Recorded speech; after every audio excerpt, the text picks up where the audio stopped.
Welcome. If you are here, it simply means you have taken a course on the basics to copywriting from Mr. She Digital Academy. Welcome once again. So let's check out the content in this training course that you'll be taking throughout this training program.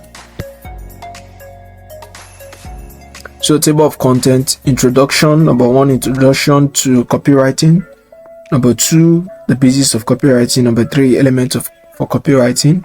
Number 4, 3 core human desires in copywriting, and then copywriting tools, and then finally the end of copywriting basics or beginners class. All right, so let's head right down into the beginning of the course.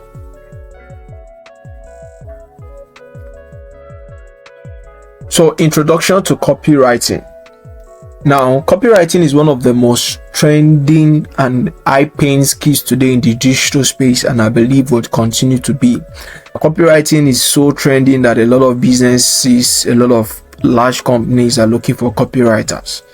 Copywriting is different from content creation because copywriting has one major goal, and that goal is to sell. All right, the major goal is to sell. But when it comes to content creation or content marketing, the major goal of that is to tell. All right, but copywriting is to sell. That is the goal, that is the major goal. And how does he sell? By persuasion. All right, by persuasion. So yeah, I have the reason is very simple. People want to generate more sales using better, simple and faster communication styles. You can see what I use: styles. And this is the reason why you are here today, because I'll be showing you how you can use copywriting to be able to craft out a good copy and all of that. Remember, this is a basic class on copywriting. So let's go right into the next.